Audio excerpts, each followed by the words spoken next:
basically to bring us down from what was a fantastic match. Yeah. Then we get Motorhead playing Triple H out, whereas we get Undertaker defeating Triple H in 18 minutes and 57 seconds. Skipping the whole match, the last match.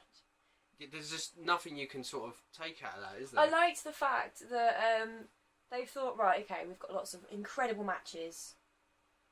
Let's just pull the shit people together for entertainment. I kind of liked the fact that it was just humour. Yeah. You know, it was entertaining to just see a stupid gimmicks come out. It was a little giggle every time someone came out. Yeah, it was that's what it was for. It is kind of...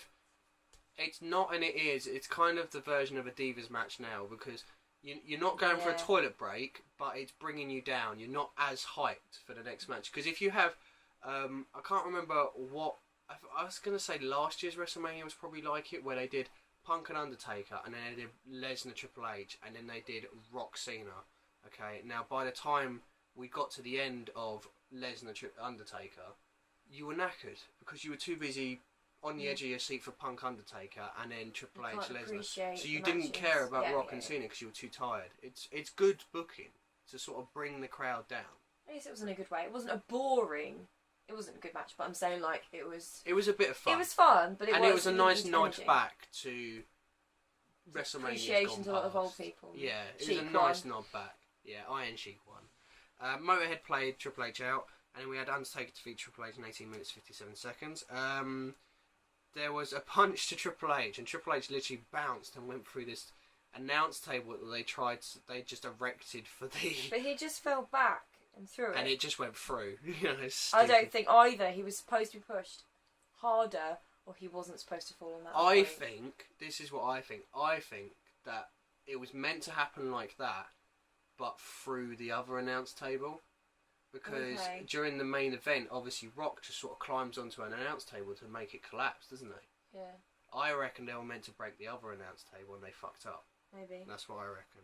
And we get our first mention of the streak. It's not called the streak, but JR brings up the fact that he hasn't lost. He's undefeated. And a nice little note about that, nobody had told JR to bring that up. JR had just noticed that The Undertaker had never lost. Is he the reason we have the streak?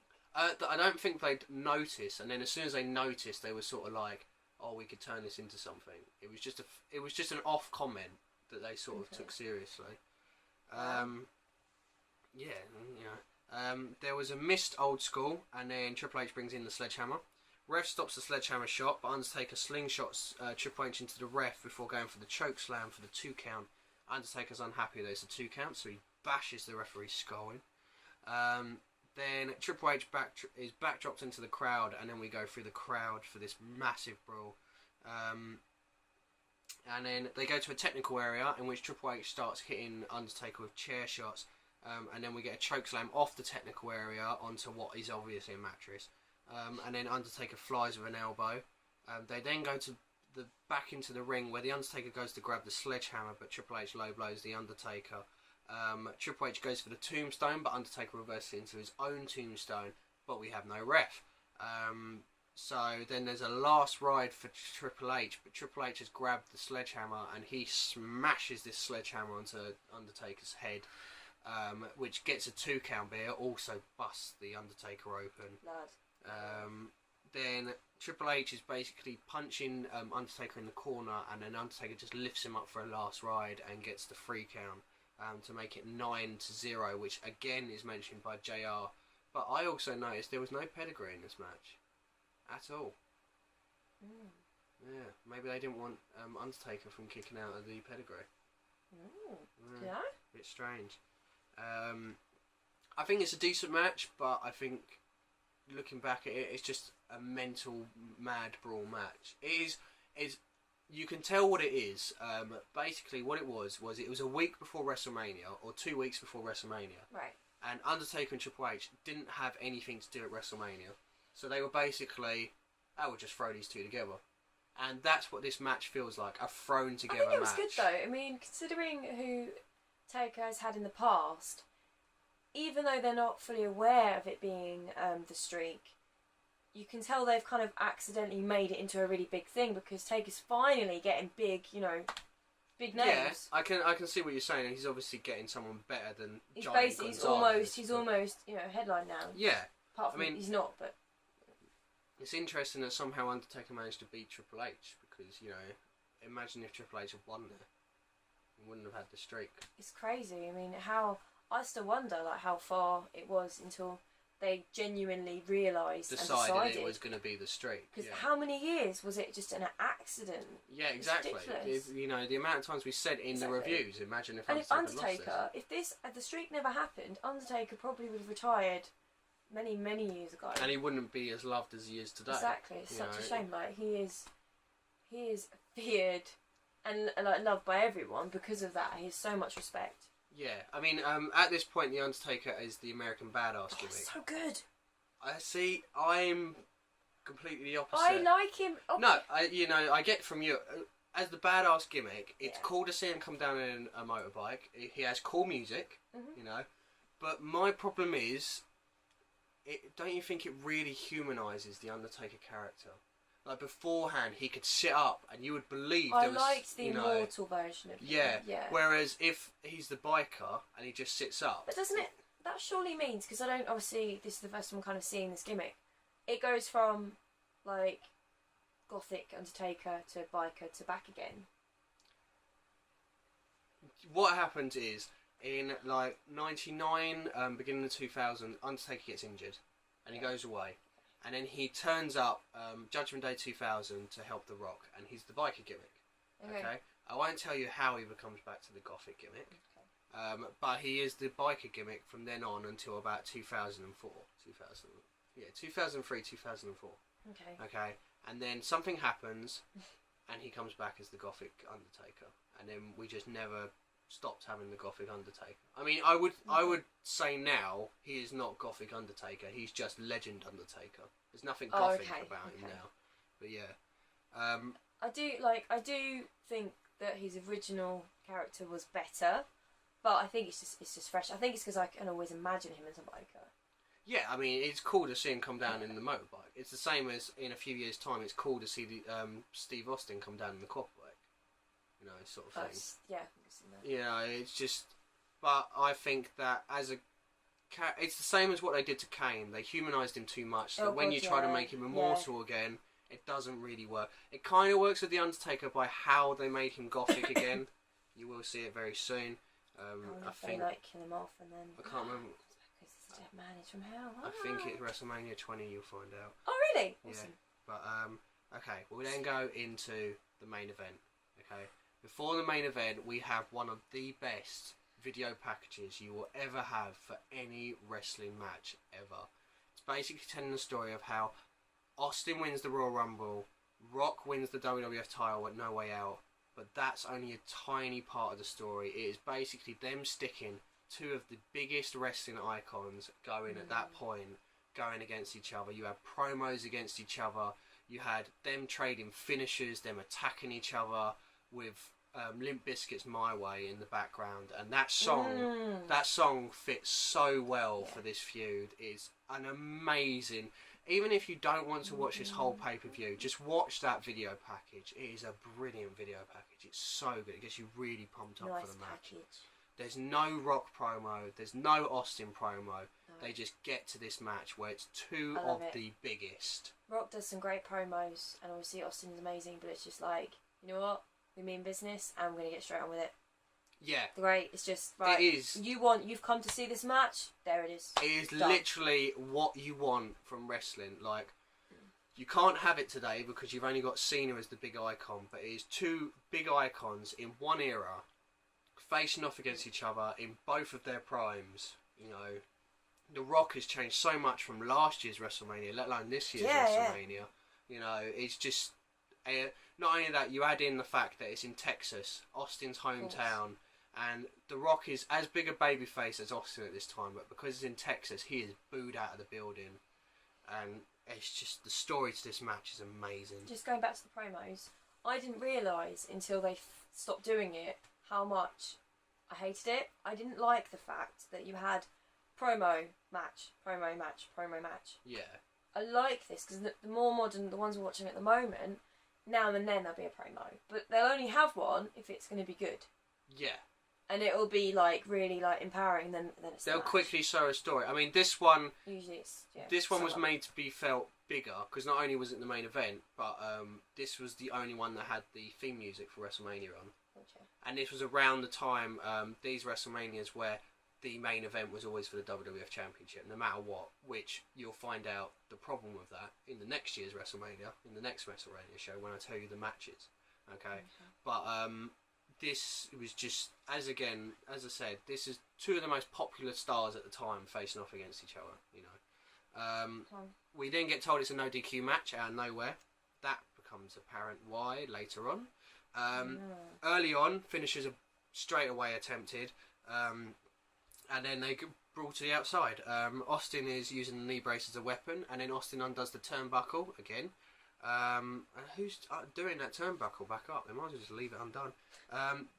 Then Austin is basically beating down Rock, but then Rock manages to show a few of his new moves by doing the belly to belly and the flying clothesline, which is quite nice to see. Austin then hits Rock with the ring bell on the outside. Again, like I said earlier, Rock climbs onto the announce table and it just falls apart, which is quite funny to see. Austin is then beating down Rock, where he's got blood pouring down his face. And there was this really amazing moment where Austin is arguing with the ref and he turns around and the Rock just explodes from the corner of a massive clothesline, which happens a lot in this match, these sort of spots. Then Rock drives Austin into the turnbuckle, and then Rock grabs the ring bell and hits Austin with it, which causes Austin to be bloodied up. Then Austin starts to fight back, and there's this amazing bit where Austin grabs Rock and he catapults him into the ring post on the outside. And the way the Rock sold it, it looks like the Rock just smacked his head against that ring post. His head sort of ripples back, doesn't it? Yeah, you see it snap back, and I mean, I don't know whether he did actually hit his head on it, but it looks like he did. If that was real, you'd break something in your neck. Yeah, it's a great selling by the Rock. You'd break your nose would be split open. For starters. Amazing selling by the Rock. Then Austin hits Rock with the monitor. Austin goes for the stunner, but then Rock turns it into the sharpshooter instead, which you get that image of the Rock just bleeding with the sharpshooter, and then Austin with blood going down. Austin gets out of it, but then he also locks in the sharpshooter, but Rock manages to power out of it, but then Austin gets the sharpshooter, and again Rock manages to get to the ropes, and Austin just refuses to let go of the hold. Then no DQ, can do what he wants. Yeah, no DQ. And then to show the real story of the match, Austin's desperation to win the WWF title, he goes back to the $1 Million Dream submission, which we saw in WrestleMania 12, I want to say, when he was with Ted DiBiase, which just basically shows that Austin will do anything to win the title. Then all of a sudden the Rock hits the stunner out of nowhere and gets the 2 count, and we see Vince McMahon coming down the massive walkway, getting booed out of the building.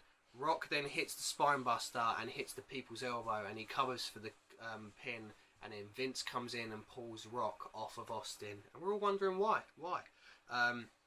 Rock chases Vince, which causes him to go back into the ring, and Vince ducks, and Austin hits the rock bottom onto Rock, and that only gets a 2 count. Austin then goes for the stunner, but Rock pushes him into the ref. Then there's a low blow from Austin, and then Austin tells Vince to get the chair. So we get to see that Austin and Vince are working together. Then Austin holds Rock up for Vince to hit him with the chair, and it looked like it was going to be the usual spot of Vince going and he hits Austin. I was certain in my head. I was like, no, come on. He cracks Rock, and Rock has his arms held back by Austin, so this is an unprotected chair shot. It looks brutal. There's so much. I can just say, at this point in the match, there is so much blood. Like, I think this is the part where Stone Cold has like a massive split on the front of his head. The back of his head is completely covered in blood. Yeah, Rock's got like it all coming down. It's dripping down. It's all over his chest. Yeah, you see a point where when he had the sharpshooter on, if you've seen The Rock do the sharpshooter, he does that weird mouth thing where he has the mouth open. You see the blood dripping into his teeth. There's blood. There's pools of blood all over the ring. Yeah, it's mental to see. That only gets a 2 count, that chair shot. Austin stands over Rock, and you have this amazing moment. I remember watching this live, and I thought he'd done it, where Austin is standing over Rock, and he's got the chair, and he's shouting at the Rock, and all of a sudden the Rock gets up and hits this rock bottom out of nowhere. Yeah. Goes to cover 1, 2, and then. Oh, sure. Yeah. But Vince distracts the ref, and Rock can't get the cover properly.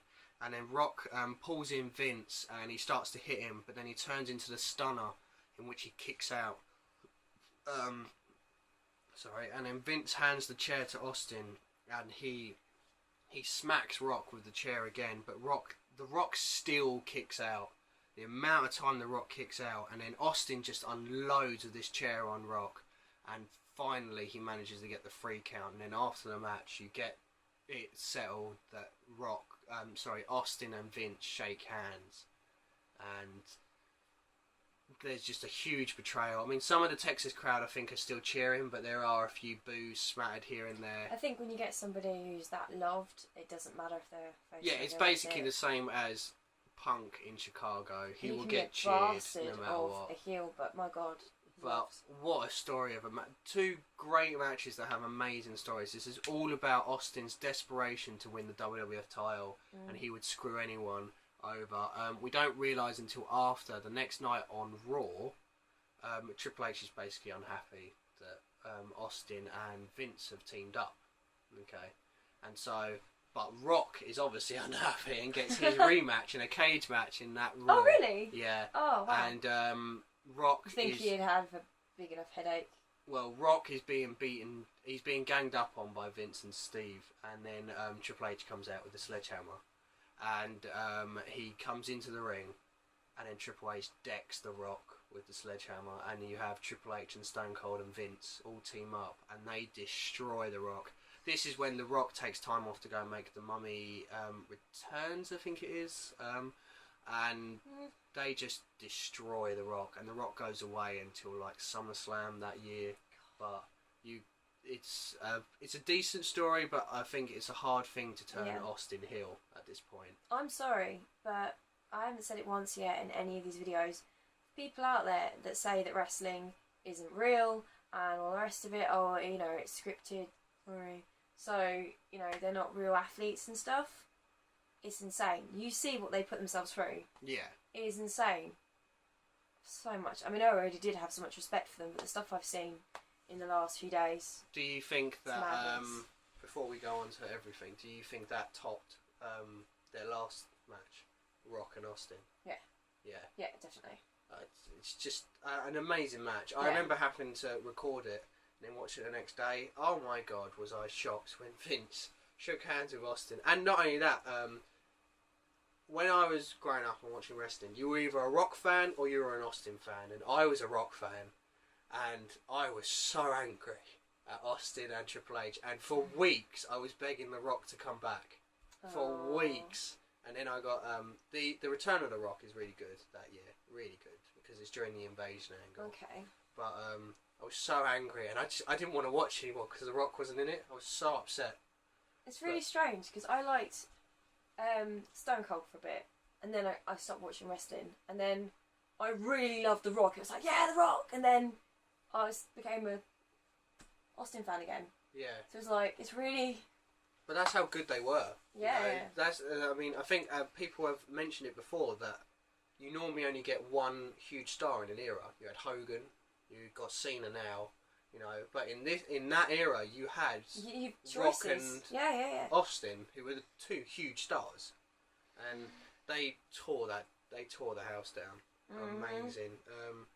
Right, so we're going to try and get into these categories. They're going to be really difficult, I think, this time. Oh, I've struggled. So difficult. I've only got like one completely set on. Let's go for WrestleMania moment. Because it's the easy one. It's the easiest one. My one, it can only be one moment. I think we may as well together. Because it's going to be... The spear, spear off the ladder onto Jeff. What a moment! Which is so hard because when you think about it, you've got the moment in which Vince and Austin shake hands. Yeah, you've Linda got gets up. Linda getting up. You've got let's see. I mean, there's the moment we discussed where Rock has Austin the Sharpshooter, which is the mirror image of WrestleMania 13, with Brett and Austin. You know, there's so many moments in this Mania. Which is weird because that was a brilliant match, but when you think of what we've just seen, two really big matches in a row, it's not forgettable, but it's almost like they all get carried together, don't they? Yeah. And it's just a little moment, which doesn't seem very impressive compared to the rest of it. It is. Yeah, because when weird. you actually look at the show, which I've got it written down, the first 3 or 4 matches, they're okay matches. Yeah. But then all of a sudden you get Benoit and Angle. And then you get like a couple of matches in between. But other than that, this pay-per-view, once it's got hold of you, it's unrelentless. It's incredible. Yeah, it's unrelentless. It's actually exhausting, to be honest. Yeah, you have great match after great match after great match. And it's so hard. Which makes this next category really hard. Match of the night. It is so hard to pick this one.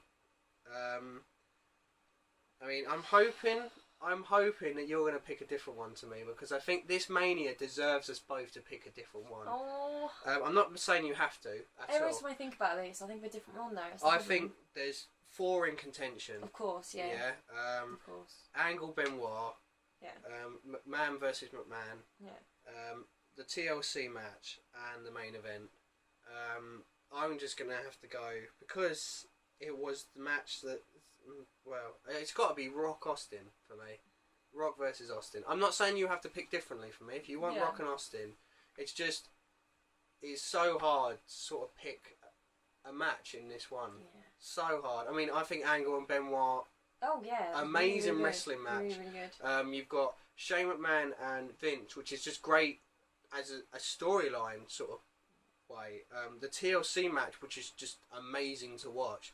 And then you've got Austin and Rock, which is 2 of the greatest going at it. I think, now, I would have picked Austin and Rock, but it's on the same level for me. Yes, the other 2 matches are incredible that you've just mentioned, but I think just for entertainment value as well, it's going to be the McMahon match. Yeah? Yeah, I think so, because it was, obviously it's not the best wrestling ever, but it was entertaining, it was smart, it was a good story. I like the whole surprise with the Linda. Yeah. You got to see Mick Foley. Oh, I'm sorry, so I went straight on my head then. But yeah, I think I'm going to pick that because they were all on literally so level with each other. Yeah. Yeah, and the tables, ladders and chairs has already got moment of the night, so it's really hard. I wish I could put them all together. Oh yeah, I mean, you can't. When we get to that top 10. Such a compliment. Oh. I don't know whether we're going to eliminate the matches that aren't matches of the nights for us. Which would mean Angle and Benoit and TLC 2 is eliminated, but we'll see. Yeah. Then we go on to Wrestler of the Night. No. Oh. Okay. You got one? Yeah, I think so. I think, to be fair, on the way the rest of it's gone, I'm going to go for Stone Cold. Stone Cold? Because that actually kind of I've almost covered in all the matches that I like then, really. Yeah. And yeah, I think he deserves it, yeah. See, it's hard because from what they went through, I feel that someone in TLC deserves it. Okay.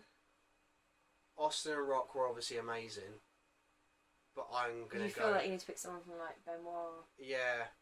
I think... We're going to cover everyone, aren't we? Yeah. In the end. Go on. But it's just a choice of Benoit or Angle. Because they're both as amazing as each other in that match.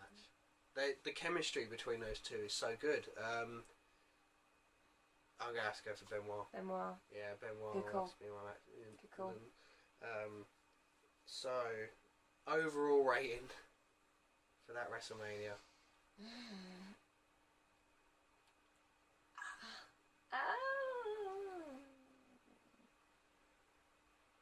9.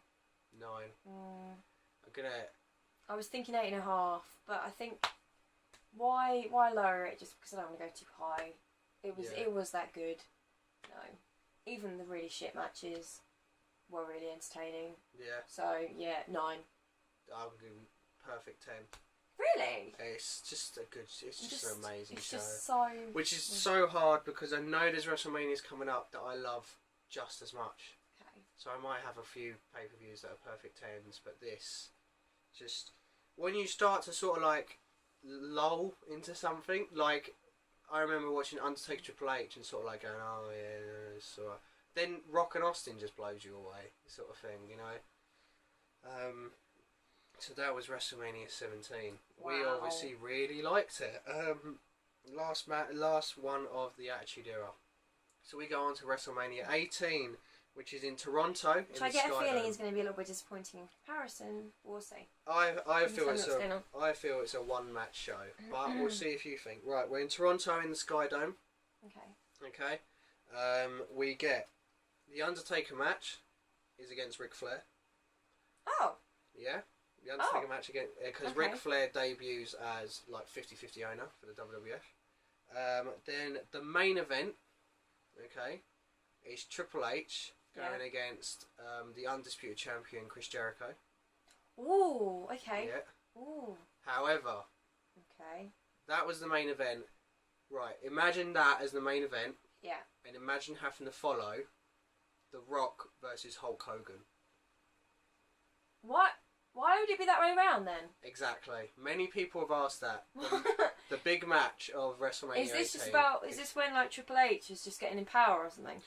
Basically, what happened was, you know, I told you about Triple H and Austin together as a team. Yeah. Well, Triple H has a really bad injury, like a really bad leg injury, and he is out for months. He basically misses the whole invasion. He's always had a bad knee. This is the other knee. This is the one in which he really hurts and he has to limp home and He comes back at Royal Rumble and trounces the Royal Rumble and then goes on to WrestleMania to face Chris Jericho, who won the Undisputed Champion by defeating The Rock and Stone Cold in the same night in different matches. Shit. Okay.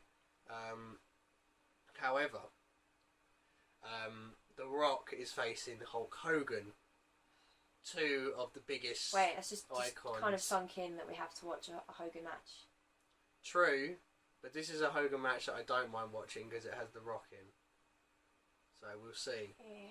We'll see how you feel after. But like I said, love The Rock. Yeah, you can't. Better be a good promo. Well, we'll see. I'm not going to say anything now. But that was us covering WrestleMania 17. I don't know whether we turned this into two parts. If we have turned it into two parts, we hope that you've stayed for both of them. If you want to tell us your favourite moments, everyone has a favourite moment from this WrestleMania because it's thought of as the best ever. Write in the comments. Please like the video because we want as many people to watch this one as possible because this is one of the best. Also subscribe because we do have 18, 19, 20, 21, 22, those all coming. And come back tomorrow for WrestleMania 18. Rock against Hogan.